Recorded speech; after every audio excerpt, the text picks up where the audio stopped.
Hello viewers, Assalamu alaikum and welcome back to my channel BD Blogger Anika. I hope everyone is doing good. So আজ অনেক দিন পর আবারও আরেকটি নতুন ব্লগ নিয়ে চলে আসলাম আর আজকের সম্পূর্ণ ব্লগটি জুড়ে থাকছে কুমিল্লা ভিক্টোরিয়া কলেজ।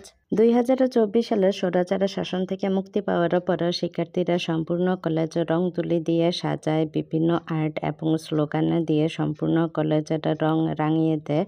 আর আজকের সম্পূর্ণ ব্লগটিতে আমি পুরো কলেজের ভিউ দেখাবো এবং প্রিলি মাস্টার্স এর বিভিন্ন বিষয় নিয়ে আলোচনা করব।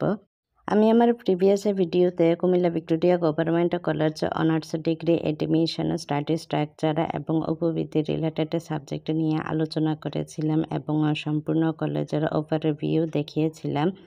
আর আজকের ব্লগটিতে আমি সেই ভিডিওর কিছু প্রশ্নের উত্তর এবং প্রিলি মাস্টার্স এডমিশন স্টাডি স্ট্রাকচার নিয়ে আলোচনা করব।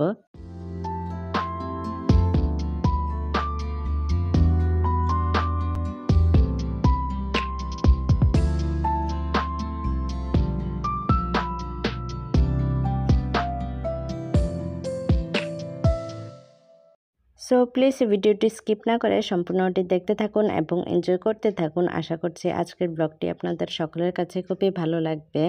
আর যদি ভালো লাগে থাকে তাহলে ছোট করে একটি লাইক, কমেন্টস অ্যান্ড সাবস্ক্রাইব করে আমার এই ছোটো চ্যানেলটিকে সাপোর্ট করতে কিন্তু ভুলবেন না। And please check my description box, সেখানে আমি আমার ভিডিও রিলেটেড সকলের ডিটেলস লিখে রেখেছি।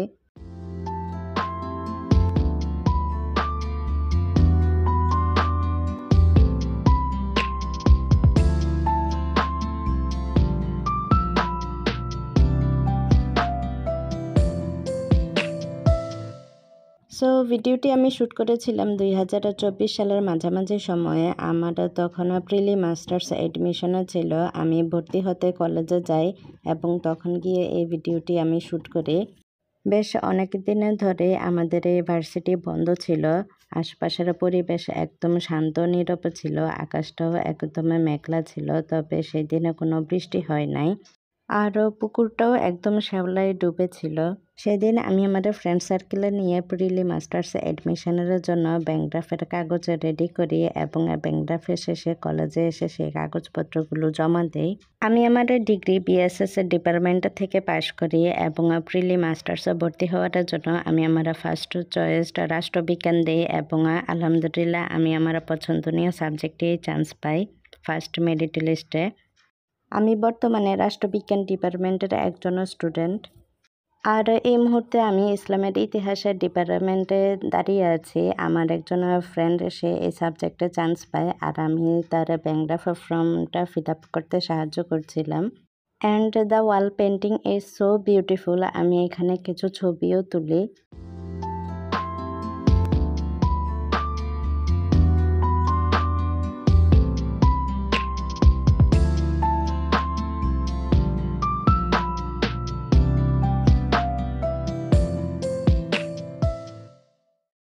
আর এই হচ্ছে আমাদের অডিটোরিয়াম রুম। এর ভিতরে বিভিন্ন নাচ, গান, নাটক অনুষ্ঠান আয়োজন করা হয়, যেমন ফেয়ারওয়েল, বিদায় অনুষ্ঠান এবং নবীবরণ অনুষ্ঠান আয়োজন করা হয়। তো চলুন প্রিলি মাস্টার্স এডমিশন সিস্টেম নিয়ে কিছু ইনফরমেশন জেনে নেওয়া যাক। যারা অনার্স পাস করে তারা ডাইরেক্ট মাস্টার্সে ভর্তি হতে পারে, তবে যারা ডিগ্রি থেকে পাস করে তারা প্রিলি আগে ভর্তি হতে হয়। প্রিলি পাস করার পর তারপর তারা মাস্টার্সে ভর্তি হতে পারে। অনার্স যে সাবজেক্ট থেকে পাশ করেছে সেই সাবজেক্টে নিয়েই মাস্টার্সে ভর্তি হতে হয়, তবে ডিগ্রির ক্ষেত্রে তা প্রযোজ্য নয়। ডিগ্রির ক্ষেত্রে কিছুটা ডিফারেন্ট হয়। ডিগ্রি তুমি যেই ডিপার্টমেন্ট থেকে পাশ করেছ, সেটা বিএসএস, বিএ অথবা বিবিএ যেখান থেকেই হোক না কেন, সেখানে তোমার যে সাবজেক্টগুলো থাকে সেই সাবজেক্টের যে কোনো একটা থেকেই মাস্টার্স কমপ্লিট করতে হয়। প্রিলিতে তুমি যে সাবজেক্টে নিয়ে পাশ করেছ চাইলে মাস্টার্সে উঠে সেই সাবজেক্টে পরিবর্তনও করে ফেলতে পারবে। আর ডিগ্রিতে পড়া স্টুডেন্টসদের সুবিধায় এখানে তুমি তোমার সাবজেক্টে চাইলে পরিবর্তন করে প্রিলি মাস্টার্সে পড়তে পারবে, তবে তুমি তোমার ডিপার্টমেন্ট এবং গ্রুপ চেঞ্জ করতে পারবে না। প্রিলি এবং মাস্টার্স এডমিশনের জন্য ফার্স্টে তোমাকে অনলাইনে আবেদন করতে হবে। সেখানে তুমি তোমার কলেজে সিলেক্ট করবে এবং মেরিট লিস্ট অনুযায়ী 3টা সাবজেক্ট সিলেক্ট করে দিবে। আর তারপর পয়েন্টের উপরে ভিত্তি করে পয়েন্ট কম্পিটিশন হয়ে তুমি তোমার লিস্ট অনুযায়ী সাবজেক্ট পাবে। ভালো সরকারি কলেজে অ্যাডমিশন পাওয়ার জন্য কিছু জিনিস মাথায় রাখতে হয়, যেমন মেরিট লিস্টে 3টা সাবজেক্টে সিলেক্ট করার সময় যে সাবজেক্টগুলোতে তুমি সবচেয়ে বেশি পয়েন্ট পেয়েছো সেগুলোকে মেরিট লিস্টের ফার্স্টে রাখতে হয় এবং যেগুলো খারাপ পেয়েছো সেগুলোকে সবার লাস্টে রাখতে হয়।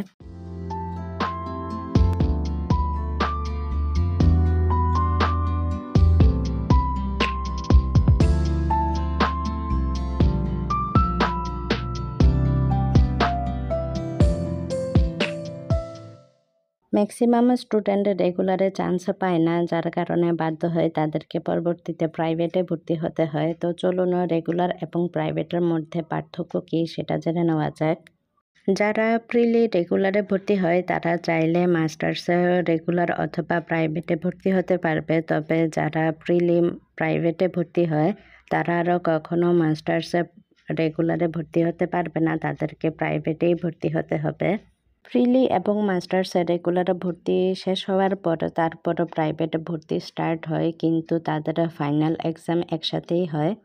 যারা রেগুলারে ভর্তি হয় তাদেরকে রেগুলার ক্লাস করতে হয়, pre test, test, in course পরীক্ষা সকল পরীক্ষা দিতে হয়, যেগুলো বাধ্যতামূলক। পরীক্ষায় অনুপস্থিতি থাকলে ফেল দেওয়ার সম্ভাবনা অনেক বেশি থাকে এবং তাদেরকে বিভিন্ন টার্ম পেপারে এবং বিভিন্ন কাগজপত্র জমা দিতে হয়। তবে যারা প্রাইভেটে ভর্তি হয় তাদের এসব কোনো প্যারা থাকে না, তারা ডাইরেক্ট গিয়ে ফাইনাল পরীক্ষা দিলেই চলে। যারা রেগুলারে ভর্তি হয় তাদের ভর্তি এবং ফর্ম ফিল আপে অনেক বেশি টাকা নেয়, তবে যারা প্রাইভেটে ভর্তি হয় তাদের অর্ধেক টাকা নেয়। আর যারা রেগুলারে ভর্তি হয় তাদের তো অবশ্যই ক্লাস বাধ্যতামূলক, তবে মেয়েদের ক্ষেত্রে যাদের বিয়ে হয়ে গেছে এবং ছেলেদের ক্ষেত্রে যারা জব করে তাদের জন্য প্রাইভেট বেস্ট। তবে সার্টিফিকেটের ক্ষেত্রে রেগুলার স্টুডেন্ট এবং প্রাইভেট স্টুডেন্ট এই কথাগুলো উল্লেখ থাকে, তাই বেশিরভাগ স্টুডেন্টই রেগুলারে ভর্তি হতে চায়। কলেজে রেগুলারের সিট খুব সীমিত পরিসরে থাকে, যার কারণে যারা রেগুলারে ভর্তি হয় তাদেরকে অনেক লাকি স্টুডেন্ট ভাবা হয় এবং তাদের কলেজেও অনেক বেশি সম্মান পাওয়া যায়। তবে প্রাইভেটে ভর্তি হওয়ার চান্স এবং সিটে পাওয়ার সম্ভাবনাও কিছুটা কম থাকে। ম্যাক্সিমাম স্টুডেন্ট ঝরে পড়ে এই কারণেই। যারা প্রিলি মাস্টার্সে পড়ে তাদের কোনো উপবৃত্তির সম্ভাবনা নেই, উপবৃত্তির কোনো সুযোগ সুবিধাও থাকে না, তাই যারা গরিব স্টুডেন্ট এবং যারা জব করে অথবা বিয়ে হয়ে গেছে অথবা অন্য কোনো কাজে ব্যস্ত তাদেরকে আমি এটাই সাজেস্ট করব যে তোমরা প্রাইভেটে ভর্তি হও, রেগুলারে ভর্তি না হলেই ভালো হয়। প্রাইভেটে পড়া স্টুডেন্টসরা চাইলে রেগুলারদের সাথে একসাথে ক্লাস করতে পারবে, তবে তাদের কোনো রোল নাম্বারে ডাকা হবে না, অর্থাৎ প্রেজেন্ট নেওয়া হবে না এবং তাদের জন্য আলাদা কোনো ক্লাসের বরাদ্দ নেই। যারা রেগুলারে অ্যাপ্লাই করে কোনো সাবজেক্টে চান্স পাবে না তারা পরবর্তীতে রিলিজ স্লিপে 3 কলেজের নাম উল্লেখ করে আবার অ্যাপ্লাই করতে পারবে এবং তারপরও যদি তারা চান্স না পায় পরবর্তীতে তারা প্রাইভেটে ভর্তি হতে পারবে।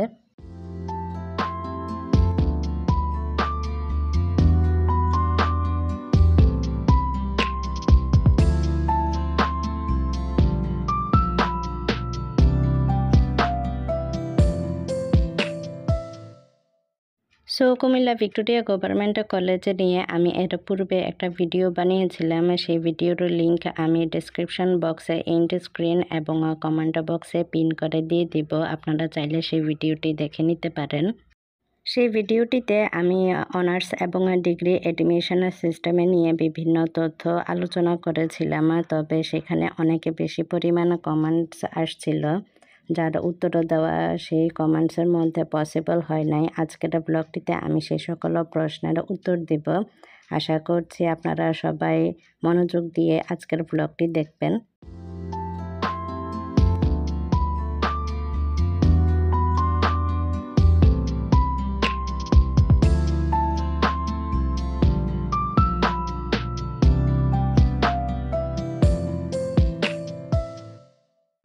প্রথম প্রশ্নটি হচ্ছে কুমিল্লা ভিক্টোরিয়া গভর্নমেন্ট কলেজে অ্যাডমিশনে নিতে হলে কত পয়েন্ট লাগবে?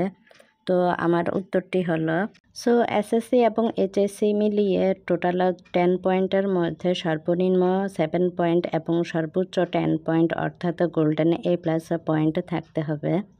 যদি এসএসসি এবং এইচএসসির পয়েন্ট মিলিয়ে তোমার পয়েন্ট 6.5 অথবা 7-এর নিচে হয়ে থাকে তাহলে তুমি অনলাইনে কুমিল্লা ভিক্টোরিয়া গভর্নমেন্ট কলেজে অ্যাপ্লাই করতে পারবে না। আর দ্বিতীয় প্রশ্নটি হচ্ছে, আমার অনেকে ভিউয়ার্সরাই সাবজেক্টের নাম উল্লেখ করে প্রশ্ন করেছিল যে এই সাবজেক্টে চান্স পেতে হলে কত পয়েন্ট লাগবে, ওই সাবজেক্টে চান্স পেতে হলে কত পয়েন্ট লাগবে। তো তাদের অ্যান্সারগুলো হলো, যে সাবজেক্টের অ্যাডমিশন কম্পিটিশনে যত বেশি হবে পয়েন্ট তত বেশি টানা হবে। অর্থাৎ তুমি যদি ভালো ভালো সাবজেক্টে অ্যাপ্লাই করো তাহলে তোমার পয়েন্টও সর্বোচ্চ থাকতে হবে, কারণ ভালো ভালো সাবজেক্টগুলোতে কম্পিটিশনও সবচেয়ে বেশি হয়। যেমন সায়েন্সের সাবজেক্ট এবং বাংলা, ইংরাজি, কমার্সের সাবজেক্টগুলোতে কম্পিটিশনও সবচেয়ে বেশি হয় এবং এই সাবজেক্টগুলোতে পয়েন্টও অনেক বেশি টানা হয়। যেমন সর্বনিম্ন 9 পয়েন্ট এবং সর্বোচ্চ গোল্ডেন A+ টানা হয় 10 পয়েন্ট।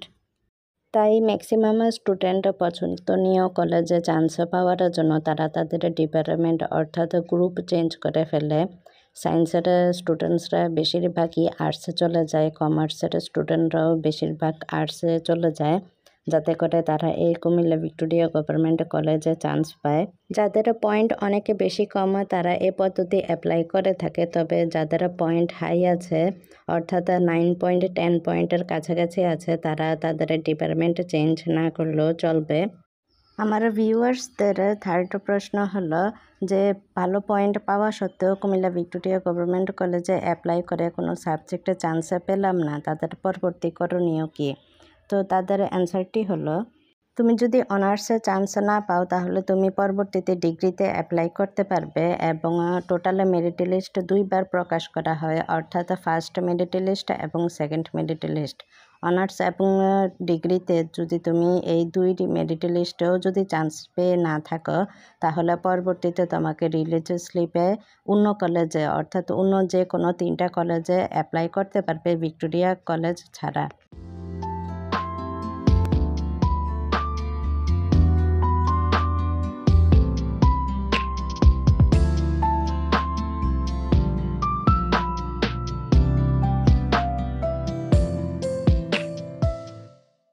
যারা প্রিলি এবং মাস্টার্সে অ্যাডমিশনে নেবে, পলিটিক্যাল সায়েন্সে অ্যাপ্লাই করতে হলে 3 পয়েন্ট প্লাস থাকতে হয়।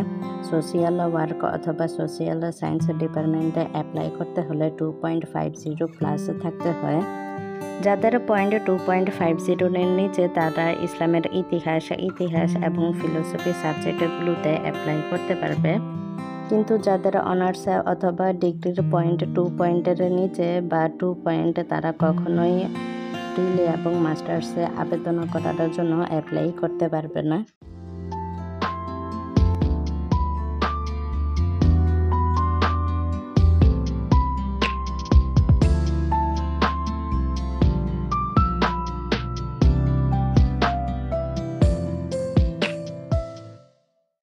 সো এটা হচ্ছে আমাদের ডিপার্টমেন্ট। কলা ভবনের দোতলাতে উঠলেই পলিটিক্যাল সায়েন্স অর্থাৎ রাষ্ট্রবিজ্ঞান ডিপার্টমেন্ট পড়ে।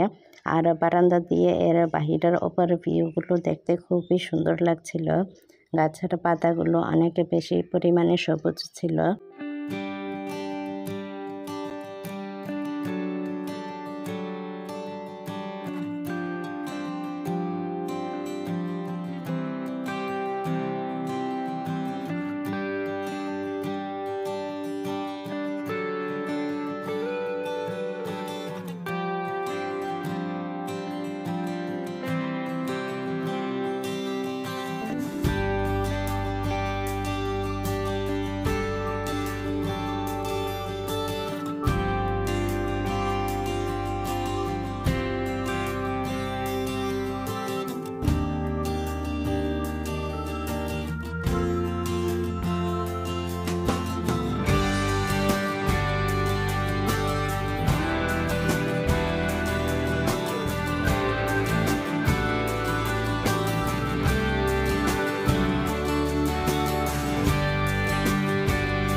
সো এই 5 তলা বিশিষ্ট ভবনটি হচ্ছে পরীক্ষা ভবন, আর এর পাশেই রয়েছে একটি পুকুর এবং বিশাল বড় একটি মাঠ, এবং তার পাশেই রয়েছে অর্থনৈতিক ভবন।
প্রতিটা স্টুডেন্টের স্বেচ্ছায় তাদের নিজ নিজ পকেটে মানিতে টাকা দিয়ে কলেজের দেয়ালগুলো রং করছিল এবং বিভিন্ন স্লোগান, আর্ট এবং বিভিন্ন প্রতিছবি তুলে ধরছিল।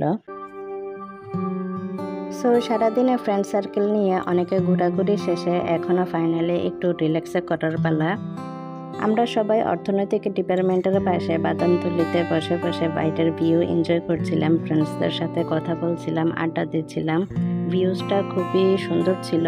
পাশে একটা পুকুরও ছিল, তবে পুরো পুকুরই শ্যাওলায় ঢাকা ছিল, যার কারণে পানি দেখা যাচ্ছিল না।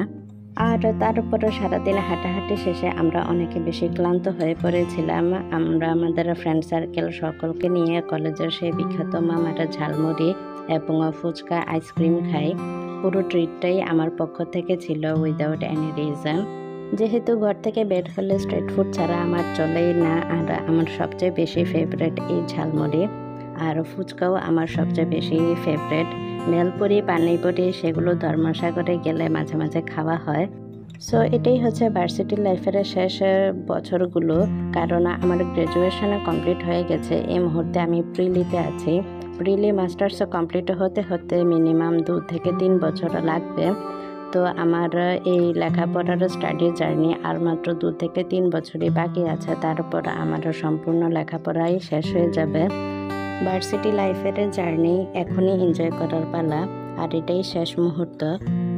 ফুলবাগানে বসে বসে ঝালমুড়ি কাটছিলাম আর আশেপাশের ভিউজ এনজয় করছিলাম। এই ফুলগুলো দেখতে খুবই সুন্দর লাগছিল, বিশেষ করে এই গাঁদা ফুলগুলো। অনেকগুলো কমলা কালার এবং অনেকগুলো হলুদ কালারের ছিল। সো গাইস, আজকের ব্লগটি এতটুকু পর্যন্ত ছিল। আশা করছি আপনাদের সকলের কাছে খুবই ভালো লেগেছে। তো সবাই ভালো থাকবেন, সুস্থ থাকবেন। আল্লাহ হাফেজ। দেখা হবে নেক্সট কোনো একটি ব্লগে।